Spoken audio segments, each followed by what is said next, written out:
Hello and welcome to ORH Hatter, where I'm joined by Adam Driscoll this week as we discuss the run-in for Luton Town. We're going to be brushing over the home defeat to Blackburn a bit before we look ahead to what is undoubtedly a six-pointer away at Derby. How are you doing, Adam? Yeah, not too bad, thank you, mate. As you just said, 6-pointer coming up in a couple of days, so I'm slightly anxious and nervous about Friday and what that could entail if things don't go our way. But other than that, absolutely fine. Great to hear. Yeah, it's a pretty big week for Luton, about as big as it gets this season. Potentially win or bust against Derby, I would say so, but we'll get onto that a little bit later on. Before that, don't forget to check us out on social media. That's at ORH Hatter on all your social media platforms.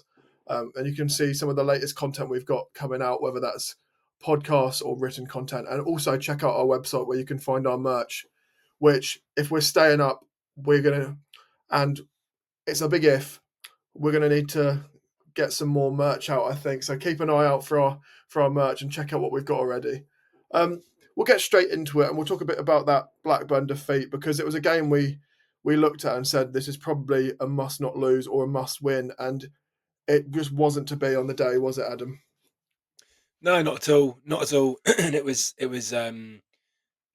quite obviously it was very disappointing, but it was also quite um, it sort of flattened any hope that we had going into the game with our unbeaten run. Um, I think I felt personally that we were actually in quite good shape, playing reasonably well, picking up points. I think going into that we were unbeaten in a few games, and you just wouldn't have been able to tell that from the game. We just didn't turn up at all, did we? It was it was very, very similar to home games from earlier in the season where there just wasn't really any quality or anything about us on the day. And no, I think it's worth pointing out again that we've had a team come to us, and we've not been great, but they've been no better. And I think that's really the disappointment for a lot of this season, that not many teams have come to Luton, and you thought, fair play, you've played us off the park. Um, Maybe Burnley first game of the season. I'm struggling to think of too many others, and I think Blackburn fall into that category as well. So yeah, massively disappointing to then obviously go ahead and lose the game and concede a really sloppy goal, and also then to not really have any clear cut chances, because yeah, we've had some decent chances in recent weeks as well. Yeah, I wasn't at the game. I was climbing Snowdon with a couple of mates, but yeah, by all accounts, from everything I've seen online, all the people I've spoken to, it was a game where Luton had the opportunity to really get something from it, but just didn't really perform, and no one really stepped up to put away any chances. Because if you look at the stats as well, we had 18 shots to their 4, but only 3 of ours were on target, which I think probably summarises a lot of our season, particularly recent weeks. Yeah, I mean, without a doubt, I'm looking at stats at the moment, trying to sort of find um, optimism for Friday and beyond Friday. But everywhere you look, it's not great reading. I think I read earlier on that we've scored 37 goals in the league, um, and that is the lowest in the championship. I'm pretty sure alongside that we've probably scored the least amount from open play. Well, we will have, won't we? Obviously, but the fact we've been relying on set pieces as well for the majority of those goals, it's yeah, it doesn't make for very good reading, and it's been a big problem for us this season in terms of even getting to the point of creating those chances.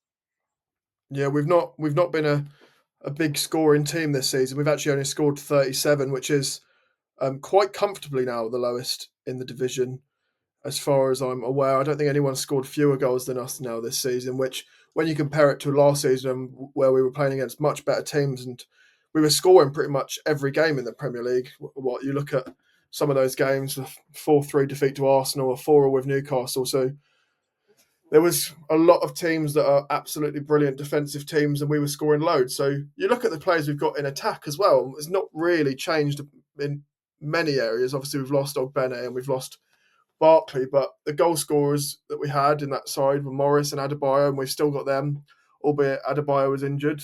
Um, so it's a the problem is quite clearly at this point goal scoring, whereas defensively we seem to have stepped up a bit more recently. And I mean, the goal we conceded against Blackburn was actually a good goal from them, but it's one we should be stopping earlier. Yeah, I think when I watched it back, there's obviously it's a good finish. There's no doubt about that. But I think getting to that point, it shouldn't be as easy as it was, and the pass that was made to the forward. I think there's a good couple of things in that build up that need to be done better. And you're right, we have defended pretty well in recent weeks, and I think that's the main improvement that we've seen under Bloomfield. The only issue that I kind of have with that is I think that sort of stability at the back is good if you've got half a season or more to come in and do that, and then obviously you can focus on getting firing as well up front.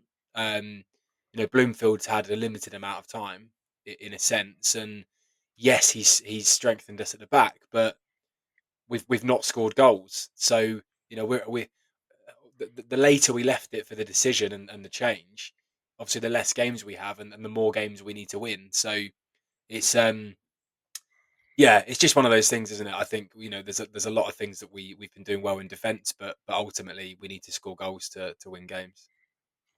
Yeah, it's a problem that hopefully we can see an end to. But yeah, the way our strikers have been performing for pretty much all season, it's not something you can see. And that obviously that result leaves us 23rd in the table, 3 points behind Derby in 21st place, but also with Cardiff in between us and Plymouth also now level on points with us. So it's tight around the whole mini league at the bottom of the table, I guess you could say. And it's unfortunately everyone has been picking up results in that area at the same time, because whilst we have turned our form around, as we've discussed before, so has everyone else. So yeah, it was in our hands a lot of the season, and we just haven't stepped up. So it's come down to this game against Derby, which, as we mentioned, is a must-win game. Yeah, absolutely. There's a really good article on the BBC website about 100% jeopardy. Every club can still go up or down in the Championship, albeit there's about three in the middle that have a very very minimal chance either way. But I'm looking at it now, and they've got us down at 88.6% chance of getting relegated, which is quite yeah quite certain, isn't it? Whereas you look at Derby, they're 29.2%, and yet they're 3 points ahead of us. So I think that kind of says it all, really. If we beat them and you get back level on points with them, you massively increase your chances of staying up. Um, but if we lose on Friday, I think that 88.6 will be near enough bang on 100%. And I know we'll come on to it and obviously what to expect and what team and things like that. But I think the bottom line for me is we're not even in the realms of must not lose now. Like if we don't win that, I think it's curtains for us, and you can start thinking about planning a League One season next season. Yeah, it's a conversation we've been having a lot about planning a League One season, and with some of the recruitment we've done, I don't know if that's a League One squad at the moment, or yeah, it's difficult to say. But yeah, you look at this Derby game, and we'll talk a bit more about it. But it's a Derby side that have, I guess, surprised a few people since they brought in John Eustace, who ironically they took from Blackburn, um, which has turned out to be a very good move for them. Since I don't know how many games he's managed since he came in, but they've turned their form right around under him, and he's obviously an ex-player with them as well. And you look at their recent results, and they've only lost one in the last 7 games, and that was a 1-0 defeat against Swansea, which I think probably surprised a few people. But in and amongst that, they've beaten Coventry, they've drawn to Burnley, so some big results there. And you look at it, and it's a game that they could cause problems in. Definitely. I mean, they sort of left it quite late for the change, but they've clearly had that new manager bounce. I think he might have lost the first couple, but then they proceeded to go and win the next four, and that's the sort of run you're looking for when you talk about change and impact and fresh ideas. And that's the polar opposite of us, really. Like I do think we've got better under Bloomfield, and I think I don't really have necessarily too many problems with him. But we didn't get that bounce. And I think he's obviously walked into the same scenario and not really been able to change it, in the ways that he wanted to. Whether that, I mean, there could be a number of factors, but there's no doubt Eustace has made a really good impact. And I mean, if you'd have said to me sort of 6 weeks ago that with 4 games to go, they'd be 3 clear of us outside the relegation zone, I probably wouldn't have quite believed that, because I thought they were a certainty. So fair play to them.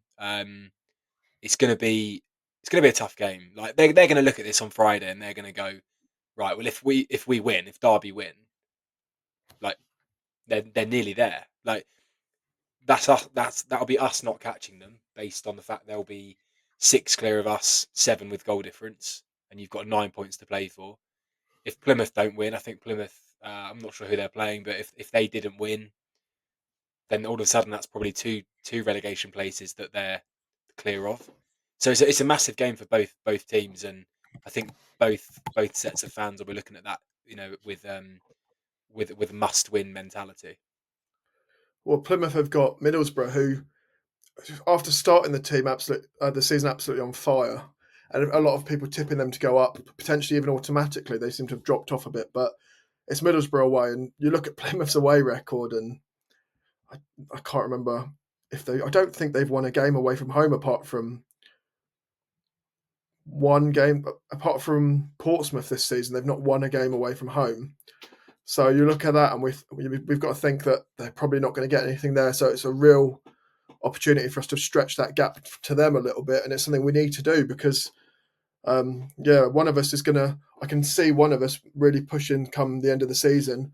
Derby, as you said, will be thinking, if we get a result here, we're gonna put a gap between us and the teams chasing us. And then you look at their running, and they've still got to play Hull and Stoke. So they'll be looking at that and going, these are winnable games as well, and they'll be thinking we can actually consolidate safety before the last game of the season. So if we don't win this, as we've said, it's probably League One next season for Luton, unless we do somehow manage to win the last 3 games and hope other results go our way. And when you look at who we've got in those final 3 games, they're all playoff chasers or teams currently in the playoff, in Bristol City, Coventry and West Brom on the final day.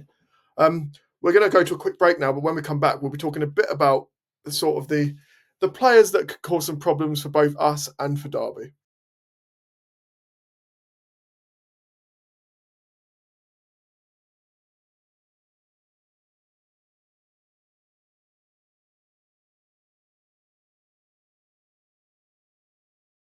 Welcome back to Oak Road Hatter. I'm still joined by Adam Driscoll, and we're looking a bit more at the players that could cause problems for both sides. We're going to start with Derby, because obviously we'll come on to Luton, who we know a lot more about, although no one's causing problems for many teams at the moment. And we've just discussed it off camera a bit, and you look at their team, and I think the defence is the most notable area of that side. When you've got someone like Matt Clark, you've got Nat Phillips in there as well. They're 2 very experienced defenders who have done it at bigger teams. Clark obviously was at Middlesbrough for a little while, and Phillips was at Liverpool, where he actually did get into the first team for a brief period when they were short of defenders. So they've certainly got experience, and 2 very physical players. They've also got, and I'll probably get this pronunciation wrong, Sonda Langas, who's a Norwegian defender who's played 10 games since they signed him in January. So they've got a pretty settled back 3, and potentially a back 3 that will enjoy the physical battle of Morris. Yeah, I mean, I'm sort of looking at their starting 11 for the last couple of games, and there's some good players. I mean, I don't think there's sort of massive standout names, but then when I think about our success in the Championship at times, particularly the years sort of we were like creeping into the playoffs. I think we were in a similar boat. We had some really good footballers, not necessarily household names as such, but play well together and do a job. And I think um, that's certainly what Eustace seems to be getting out of Derby at the moment. I mean, yeah, just touching on kind of a few individuals. I mean, Matt Clark is really kind of solid centre half, particularly at this level, and with all of our centre half woes that we've had throughout the season. I know Jamie, mentioned Matt Clark sort of in January time. Someone that we could potentially pick up on loan with all those troubles that we had. I guess the irony now is that we've got an abundance of fit centre halves for um, for the run in, and the issue isn't necessarily conceding goals right now. It's scoring them. But Matt Clark's a good player. Nat Phillips, ex Liverpool, made first team appearances for Liverpool 2 or 3 years ago as well.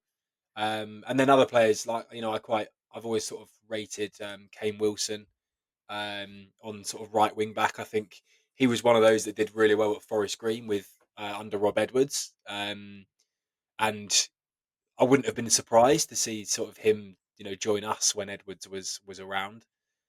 Maybe if we'd obviously not gone up to the Premier League. And then obviously looking further up the pitch as well, you've got people like Harness and Jerry Yates as well. So again, I don't think they're players that are going to tear the league apart, but they're good footballers. They're solid players that will know their role. And yeah, Jerry Yates is an interesting one. I've always kind of rated Jerry Yates. Remember when he was at Blackpool, was seemed to be a really prolific goal scorer in League One and for Blackpool as well. So I think he'll cause a few problems. And yeah, if you don't do the job defensively, then they have got players that will punish us. Yeah, you mentioned sort of the attacking options there as well in Marcus Harness. They've also got Nathaniel Mendes Lang, who everyone knows what he can do when he's at his best. He's a very tricky player to dispossess. He's a very strong runner, and he's got a fair bit of pace still.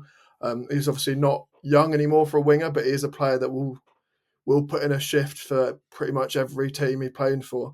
But the one player that I wanted to highlight, and it's been someone that I've heard of multiple times this season, is Abue Adams, who they've had for about a season and a half now. They brought him in from Cardiff, and he's another player that was at Forest Green Rovers. He was there for 3 years. And when you look at his stats this season compared to other players in centre midfield, he's got 98. He's in the top 2% for defensive action. So he's 98% defensive actions on FootMob compared to other midfielders. And I think he's a player that you definitely know what you're going to get with him. He's going to put a shift in and he's going to win back every single loose ball in the way that Nakamba did in his first season with us when he was on loan, when he was running about everywhere and getting the second balls and winning tackles. Abue Adams is very much in that mould, just more physical. He's a fair bit bigger than Nakamba is. And he also wins a lot of aerial duels as well. So he's a player that you would look at trying to avoid in that midfield area. But with the midfield three that we've lined up with recently, with Clark, Walsh, and Asgard, you'd think that they'd fancy their chances at actually maybe playing it around him a bit. Yeah, maybe. I mean, I think, I guess when you look at the matchup of us who really struggle at times to create things, and then they've got a guy who's one of the best in the league at sweeping up and essentially not letting the opposition make those chances. It sounds like you're in for a long afternoon. In reality, I just think we have to go out and do something to influence the game. Like we're beyond the point now of waiting for the game to come to us, waiting for chances to be made or for a mistake. Like you've got to go out there with the intent of, or with the attitude of, if we lose this, we're relegated. Like just think of it as the last game of the season where you've got to win, because essentially that's what it is.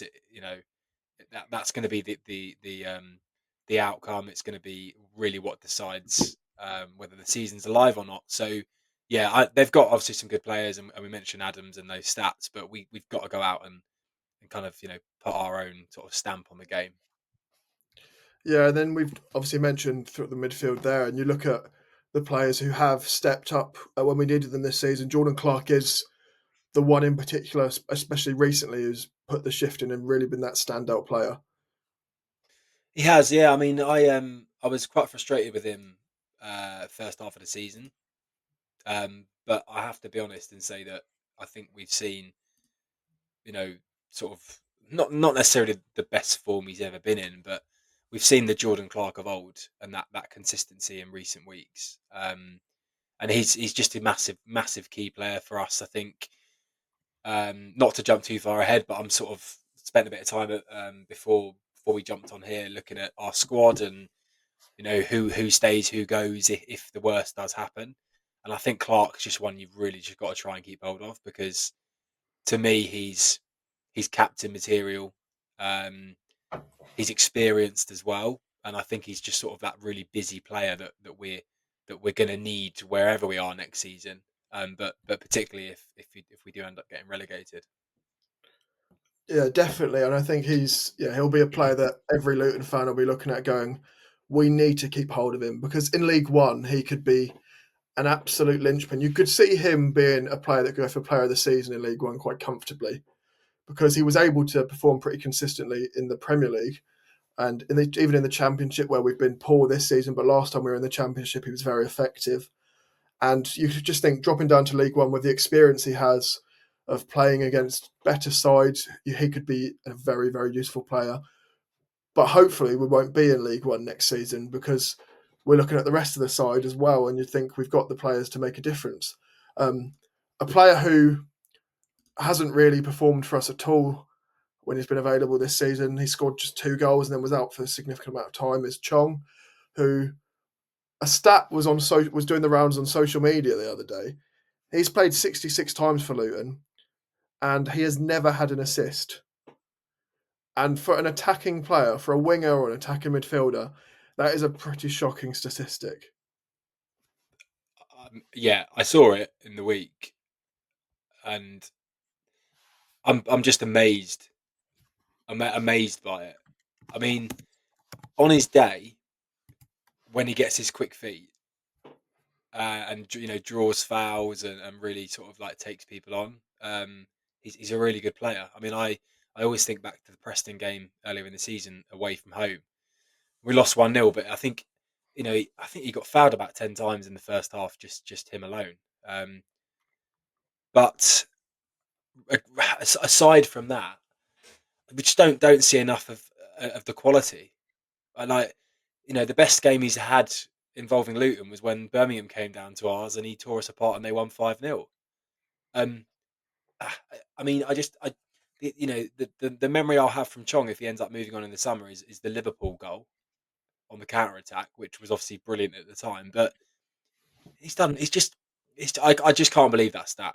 And I'm pretty sure it is true because I sort of had a look into it as well. But yeah, 0 assists in 60 games is ridiculous. And I think it kind of was summed up for me on Saturday, right, in the Blackburn game. So Chong plays sort of central, just off of Morris. Just didn't impact the game at all. He's too lightweight. He's too not willing to put a foot in. A lot of running around for no real impact.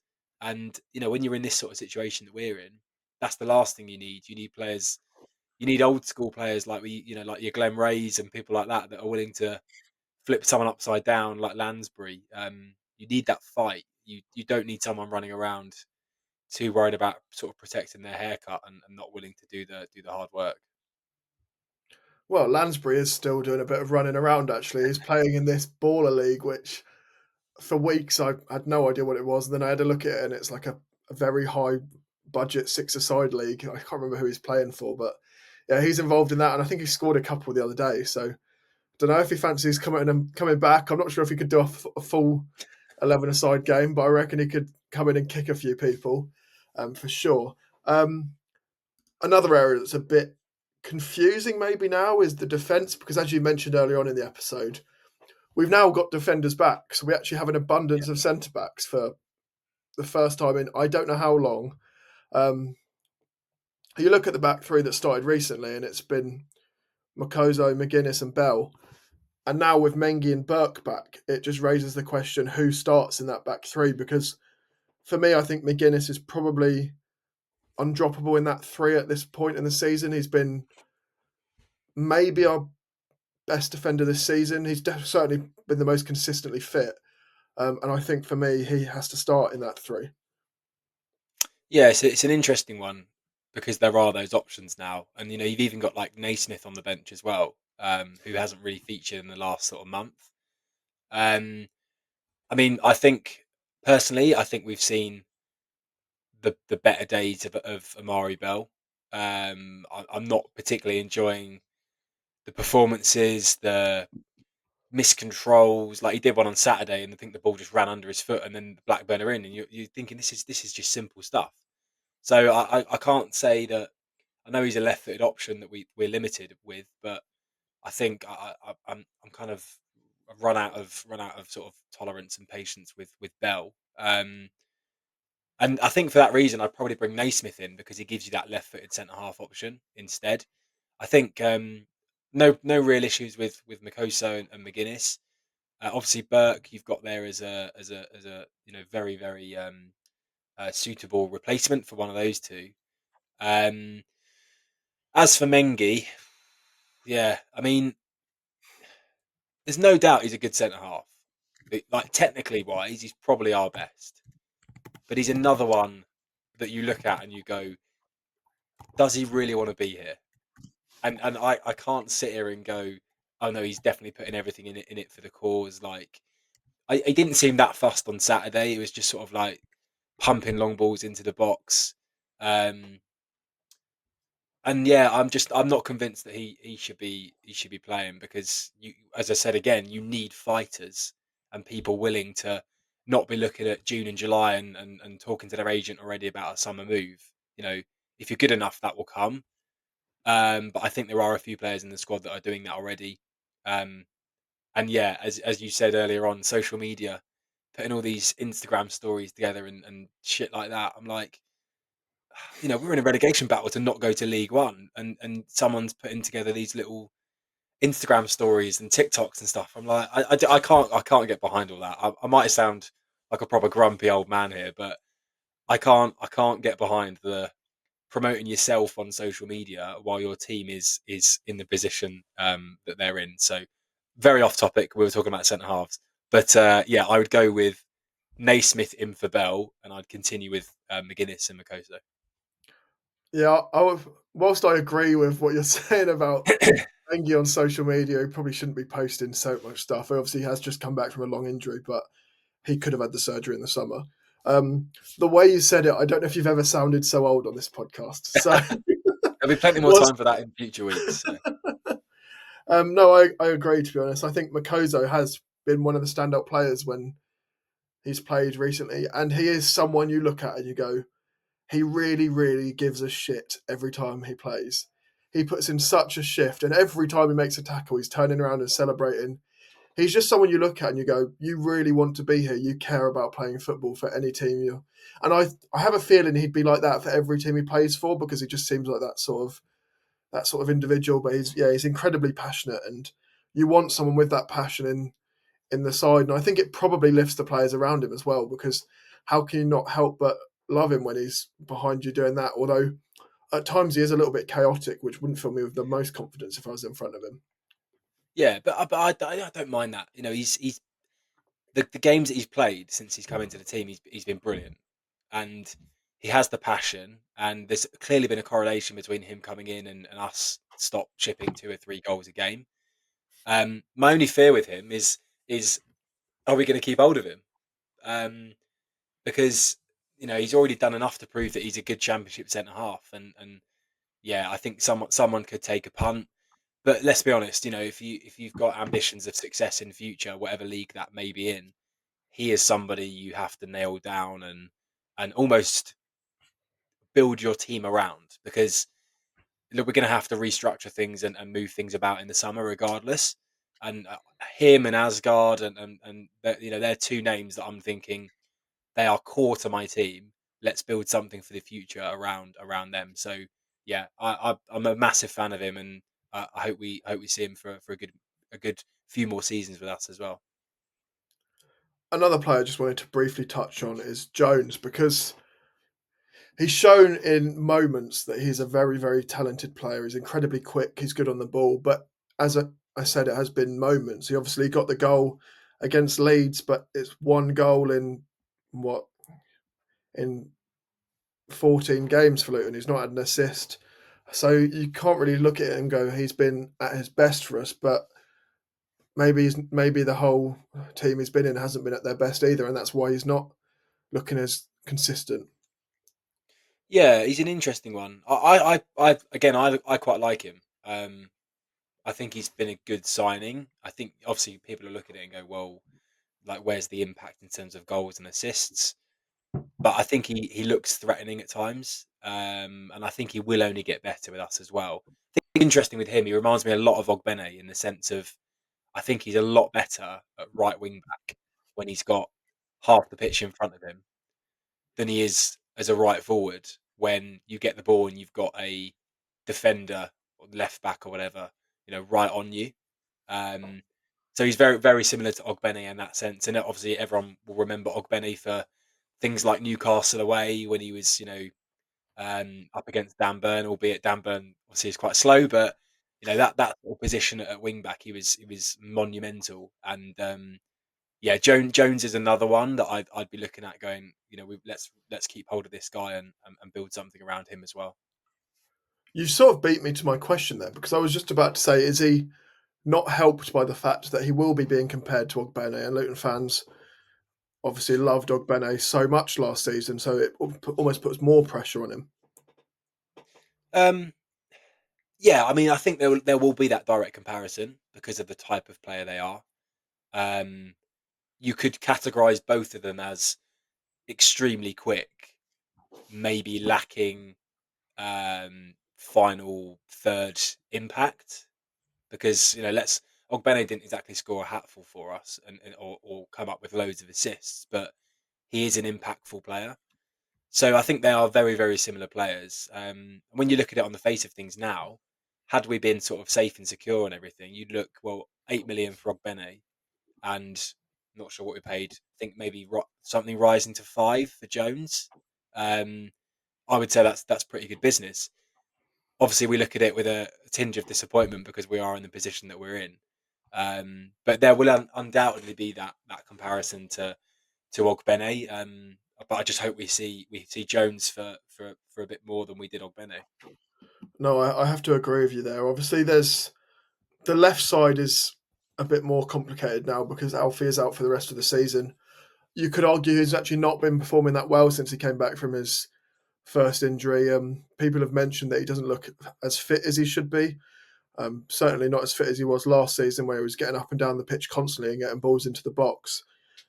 And it's been a bit of an awkward position to fill because obviously Ali's been put in there. He got a goal against Cardiff, but he's not a wing back, I don't think. He's certainly more of an attacking winger or even a forward. So you look at it and you think, is that a weak point in the team? Yeah, it definitely is. But we've been saying this all season in terms of like cover, building a squad in the summer, in January. Like left wing back is a position where we are fragile, and we said it on multiple podcasts. If Doughty gets injured, what do you do? There's two options. Option number one is you go to a back four and you play a traditional left back in Bell or Naismith. Option two is that you carry on with the system and you play Millie Ali at left wing back. There are no other players really that can play left wing back. Um, I wouldn't want to see Bell or Naismith there for the whole pace and obviously the attacking side of things. So, and then obviously you look at, well, he's going to stick with the 3-5-2 because of our number of centre half options. Joe Johnston's an interesting one. We haven't seen him in God knows how long. I'm not convinced on him yet, but I'm not going to get into that because he's so young and he probably needs a season out on loan in my opinion. So that's not an option either. But look, he's clearly gone with, we're going to stick with the formation. We're going to stick Millie Ali at left wing back and see what impact it can have. it's not going to have the same impact as Doughty, because I think you're talking sort of like night and day between the two players really in terms of quality in that position.